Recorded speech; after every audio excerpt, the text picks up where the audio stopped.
They're both deceased, but they bought this farm at auction in 1954. So it's soon to be 60 years. They bought it, it's 213 acres.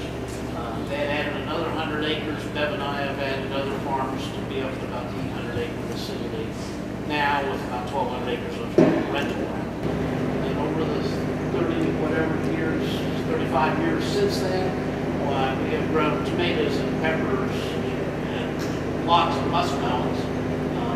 One thing we're known for, we've done up to 50 varieties of fall decorative gourds and spores, more straw baling we'll touch on later on that list goes. So we've cut our list of crop growing down to two things, sweet corn and pumpkins.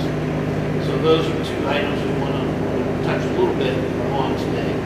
I already showed you some sweet corn they pulled this morning. We're not shipping yet, but we're not too far off from sweet corn, something like that. We grow 100 acres for ourselves. It's distributed within basically 100 miles from the Sweden to the places you go, the Bag and Saves, the Giant Eagles, the Buellers, the roadside markets. It is possible to take off here in Amish country, stop at 5 places, buy a dozen of corn at each place, and it all came through here. It's the same thing with watermelons and some things. We'll average maybe 1,000 bales a week of straw sales. Yeah. Most of our straw goes by semi-loads. You know, some goes to your drive-through feed barns and landscapers, but a lot of it goes to construction companies that are doing massive highway jobs, and you get a call for 35 semi-loads once. Yeah. Well, I mean, yeah, it's massive volume like that. We stopped here just to kind of see what we talked about up there. That's electric motor on top of a water well. You can hear it's fairly quiet. It's 100 feet deep, a foot in diameter, not huge for water wells particularly. 3-phase, 480 volt, moving someplace between 600 and 700 gallon a minute. It goes over under the white pipe. We've got what we call fire hydrants, different places where they come up. We'll turn around on one of them. There's one that goes under this field to the far end and comes up, and that's where Paul is hooking in and then feeding the sweet corn behind us backwards, if that makes sense. So it's going from here underground to the far end of the field, across the line he showed you, the 4-inch line, tapped in with the 1. This is some of our later plantings, because our goal as a sweet corn grower is to have corn by the 4th of July, and we will, and have corn through Labor Day weekend. And a little bit of it's labor. We didn't talk about labor. We are an equal opportunity employer. As you can see, we've got gals. We've sometimes had Afro-Americans as well as Caucasians, and we do use Hispanics as our main source of labor. And did they show up last night? I think they're supposed to. Yeah, they said they were going to Our Hispanics basically have 2 employers. They primarily, maybe 3 with Rouge River, but they've primarily been working with El Dick Fruit Company in Florida, picking citrus during November through May. And they've got a few weeks off. The Hispanic labor requires me to provide their housing, and we've got rental houses in Newcomerstown, and they were supposed to be here last night. Yeah. Talking about wheat harvest.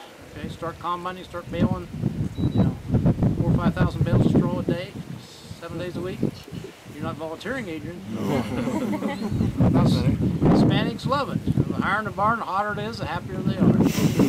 So we go from straw baling with our Hispanic crew to sweet corn harvesting. Straw baling and malling is all hourly, but all sweet corn harvest is piece rate. All pumpkin harvest is piece rate. So sweet corn is by the bag, by the unit, in terms of your pay. Pumpkin wagons, like you're on with sideboards on them. If you've ever been to First Friday, you've seen one of ours, or follow us on. The neat thing to do is follow our wagons on the highway till a couple pumpkins roll out. That's done by the pound. We've got scales. We weigh the wagons in, subtract the full load from the empty wagon. That determines the pounds harvested. The issue of them throwing trash on the wagon is resolved because when they get on the grading line, anything that's graded out non-sellable goes back on a set of scales, and their weight ticket after you got your gross in the empty wagon will have the garbage teared off. They get paid nothing if I can't sell it.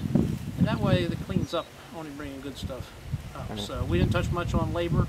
It's a big part of what we do. I understand labor reform and everything else, but don't think this country can exist without our Hispanic friends. In the right place, a drip irrigation tube between every 2 rows. and you don't see it, but because nothing's flying in the air, but that water soaks straight down and out and feeds 2 rows.